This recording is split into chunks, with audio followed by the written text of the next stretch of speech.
Hey, what is going on, guys? It's DK back at you with another video here to talk about some top value plays for the Week 2 main slate. Real quick, I guess I'll talk about the showdown slate if I have to for a sec. Another really ugly Thursday night football game. There was some fake news being spread with Ronald Jones. They said he was going to get a lot more work in this game, and then they go and give him like 7 snaps and just work Peyton Barber. So that was pretty frustrating, as well as the Panthers just getting away from the run and not even looking to Christian McCaffrey's way. Hats off to you if you faded him. I think he was like 95% owned in high stakes, McCaffrey was. So I applaud you if you faded him. I was team Christian McCaffrey. So, again, good for you if you faded him. You probably made a good amount of money. I will have a full breakdown of this Week 2 main slate up on my channel tomorrow. I already have an early video up on my channel, so if you're curious, you can check that out. Also, I will be live streaming an hour before lock. It's twitch.tv /DK_DFS. I'll have that in the description below. Again, an hour before lock in the main slate, breaking down everything again and talking about late breaking news, as well as answering any questions you guys have. So I would appreciate if you guys come check out the stream. And that's about it. So let's jump into some of the top value plays I like for this Week 2 slate. So quarterback, again, I'm listing value guys as 5K and below. On the quarterback side, there's really nothing. If you guys watch my early only look, I really like Derek Carr. He's 5,100. Mariota and Brissett, I think, are okay here at 5K. Below that, though, I really don't want to play Eli or Flacco. I know Minshew maybe has a little bit of upside, but that's a lot of risk. I really don't feel confident recommending any of these guys below 5K. Again, my top target right now is Derek Carr there at 5.1. So let's move on to running back. Now, before I get into breaking down some of the value running backs I like, really the only guy I would consider for cash games is Josh Jacobs here at 4.7. Now, I'm going to talk about a few different guys here, but really the only one I would feel confident for cash games is 4.7. Again, guys, cash games, you really want to get 3 stud running backs in your lineup. So yeah, really it's Josh Jacobs would be the only guy I would consider for cash. But GPPs, yeah, the Chicago situation, it's a complete stay away from me for now, and unless we get news that David Montgomery is going to get a lot more of the work. But that was like a 3-headed monster, so I'm completely staying away from that. McCoy, him and Damon Williams look to be about a 50-50 split here, and anytime you can get a piece of this Kansas City offense, that is valuable for DFS. 4.7K, I think he's priced fairly.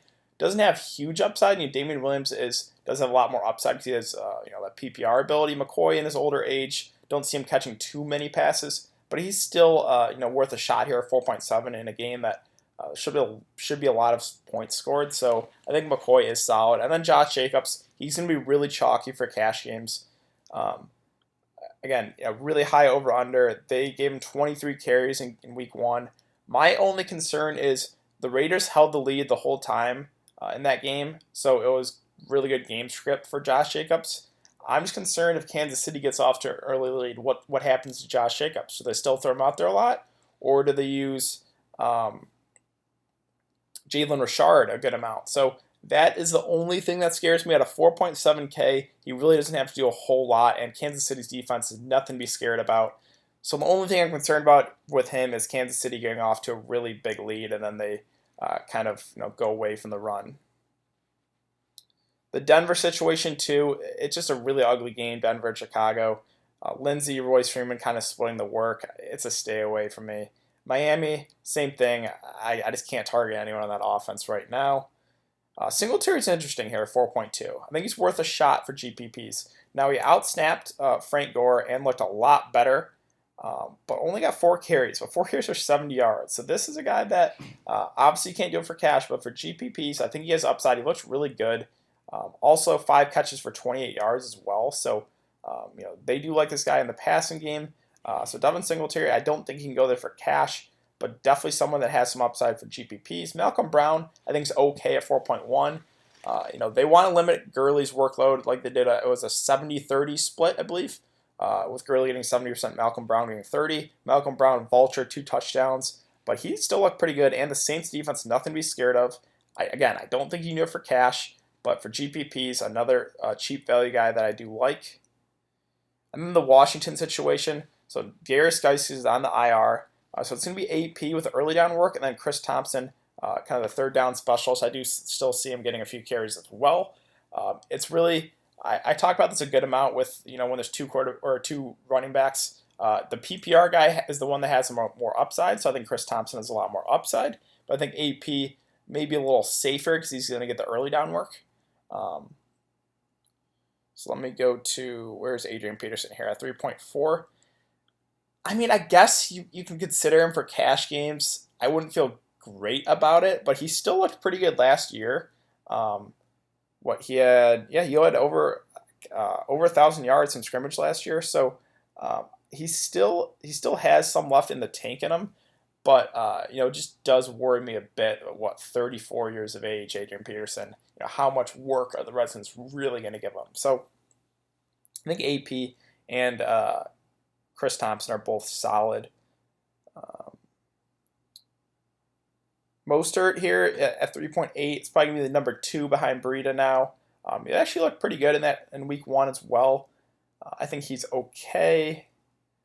Burkhead is a guy that's interesting as well because New England should just blow out Miami here, and that means a lot of the backups should get a decent amount of work. So I think that makes Burkhead worth consideration here at 3.8.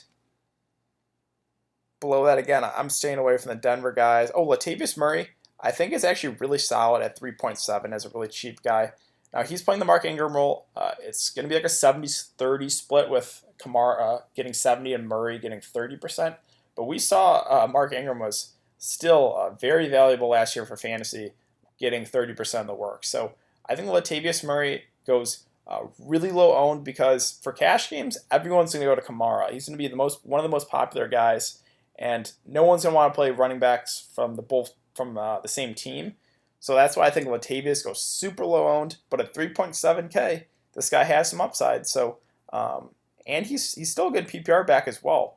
A Saints running back is super, super valuable. So I think Latavius is also a pretty solid play. Carlos Hyde got a lot of the early down work. Actually looked pretty good too at 3.6K. The matchup isn't the best, but I think he's in consideration as well. And that's basically it for the value guys. I wouldn't go with Frank Gore, even though they're saying they're sticking with the number 1. I can't play Frank Gore. Yeah, that's basically it for running back. So let's move on to receiver. There's a good amount of options here for a receiver. So again, 5K and below. Guys, we'll start with Marquise Hollywood Brown.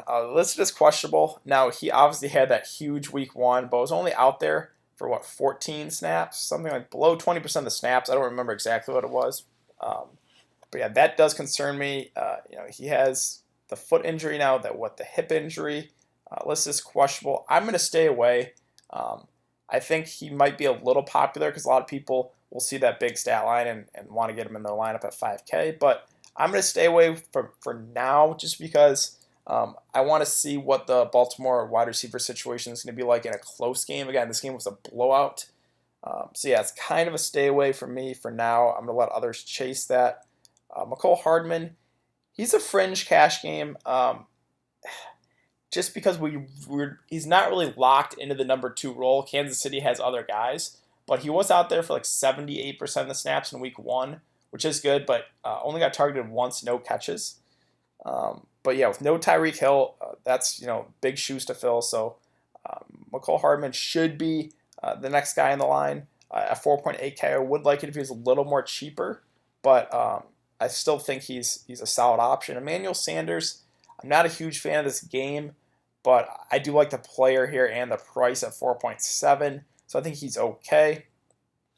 Same thing with Fitzgerald. I think a lot of the Arizona guys will go super, super low owned, but Arizona, they show they want to go at a really fast pace. They're running 4 wide receiver sets. It's like a college offense, like a hurry up offense. So that's really good for a lot of these receivers. Fitzgerald obviously showed he still has it in him in week 1, so I think he's definitely still in play, but not cash game viable at all. John Ross, I'm going to fade again. I'll let others chase that until we see that he can put up consistent performances. Last year, he played a good amount and it just was not consistent at all. I know he had the big game on week 1. He has breakaway speed, which I do like, but I want to see him put up consistent performances until I can target him confidently. So I will let others chase him. I'm going to pass on John Ross for now. Let's see, Christian Kirk again. The Arizona wide receivers are pretty valuable in this offense. 4 wide receivers set in like 80% of the time. So Christian Kirk, I know the match not the best. Arizona should be playing from behind here. So I think Kirk and Fitzgerald are definitely still solid value plays here. Can't do it for cash. DJ Chark, I will let others chase this as well. I'm going to fade at 4.5K. Minshew does seem like he's a pretty solid quarterback. But again, I'm going to stay away from now until I see more consistent performances from him. So yeah, it's a stay away from me for now for a lot of the Jacksonville receivers. Corey Davis, didn't even have a catch. I mean, he is technically number 1 receiver for Tennessee at 4.5K. I think he's a okay buy low option, but I wouldn't feel great about it. Let's see, Cobb had a solid week 1, gets a pretty juicy matchup against Washington. Another guy that I just think is okay. Now, Tyrell Williams, he's definitely a guy that I would consider in cash, as well as GPPs. Was out there for 90+% of the snaps. He's Oakland's clear number 1 receiver. The matchup is really good against Kansas City. This game should be a shootout. So he's the Oakland receiver I have the most confidence in. I really like him a lot at 4.4K. So yeah, I think he's definitely cash game viable too. Again, the Jacksonville receivers, I need to see Minshew play consistently before I can target them confidently for cash. For GPPs, I mean, I guess you still could target these guys. Again, I'm going to stay away from DJ Chark because I think he'll be a little popular with his big game. Conley, I guess you could look to, but I wouldn't feel great about it.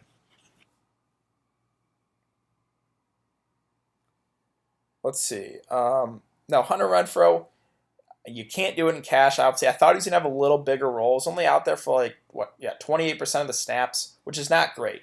But hear me out on this. If Kansas City gets off to an early lead, Oakland's going to be playing from behind. They're going to probably use a lot more 3 wide receiver sets, which make Hunter Renfrow a lot more valuable. Again, this game should be a shootout as well. It should be very little defense played. So this is not cash game viable at all, but I think he's worth at least consideration for GPPs because everyone will be down on him after being somewhat high on him going into the season. So I think he's at least worth consideration there at 4K. Again, Ted Ginn Jr., you can't do it for cash, but he does have the breakaway speed. Caught all 7 targets last game for 101 yards. This is also a pretty high over-under, so I think Ted Ginn Jr. is also pretty solid there. Cole Beasley doesn't have huge upside, but is a good PPR receiver. I would feel pretty safe with him. Josh Allen seems to like him. Again, he plays out of the slots. I think Cole Beasley doesn't have huge upside, but at 3.8K, I think that's pretty fair. And then Terry McLaurin here at 3.8. Looks like Washington's number 1 receiver right now. He's a rookie. Had a big game there. 5 catches on 7 targets for 125 yards. And the thing that I like is he was out there for over 90% of the snaps. So he would be the one guy of those cheap receivers that had big games in week 1. He would be probably the guy that I have the most confidence in just because he's the cheapest of all those guys. And he was out there for over 90% of the snaps. So I think McLaurin, again, would be, of all those guys that had the big week 1, those cheap receivers, I think McLaurin would probably be my favorite. Below that, I really don't think we have to take a shot at any of these guys. I guess I'll just bring it up as a really deep dart throw. Michael Crabtree here. He was inactive in week 1. They said he's expected to play in week 2. We don't know what his role is going to be, but if he's going to be in those top 3 or 4 receivers, he's going to be out there for like 80% of the time. At 3.3K, we know Crabtree is getting up there in age, but he still does have some upside, so that would just be a really deep dart throw for tournaments. All right, let's move on to tight end. So tight end, there's a few solid plays here. Jared Cook, I think, is okay at 4.7. Again, this game it should be a shootout as well, so I I think Jared Cook is solid, but New Orleans does have a lot of options for with Michael Thomas. They got Kamara, Ted Ginn Jr. So they do have a lot of options, but I think Jared Cook is okay there, 4.7. Then we get to more of the cheap guys. So Mark Andrews was the guy I talked about. Lamar Jackson being his favorite receiver. Showed it off in a big way there with 8 catches for 108 yards. Now they have him listed as questionable. Baltimore did use, they have a lot of tight ends. They have Hayden Hurst. They have Boyle too. They like kind of rotating their tight ends, which does concern me a bit with Mark Andrews. And these listed as questionable. They expect him to play, but those are all things that do concern me a bit with him. Now I still think he has some upside. Arizona's defense, nothing to be scared of. So I still think he has upside, but again, Baltimore does like using a lot of tight ends, which does concern me a little bit with him. Delanie Walker, another cheap guy I talked about in week 1 that I did like. He had a big game. Again, he's Mariota's safety blanket. Tennessee doesn't really have a whole lot of options on offense. So that's the reason why I like Delanie Walker. I know he's up there in age, but he's still, 5 catches for 55 yards, 2 touchdowns. I mean, look what Greg Olsen did last night. Over 100 yards. So yeah, I think Delanie Walker is still pretty solid here at 3.5K. Darren Waller, I think he's probably my favorite option here at tight end. He's going to be chalky for cash games, but it's really hard to get away from him in a game that just should be a shootout. I really like him. He was out there for 100% of the snaps too, so he's probably a lock and load for me for cash games as well as GPPs.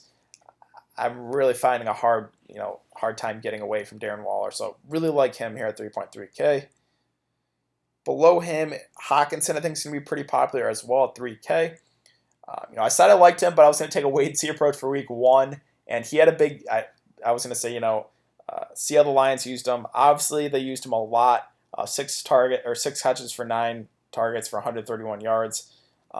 Chargers defense, they're better than Arizona, so not the best possible matchup, but I still think he's solid.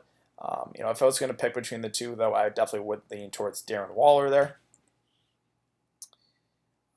Other cheap tight ends, I really think that's it.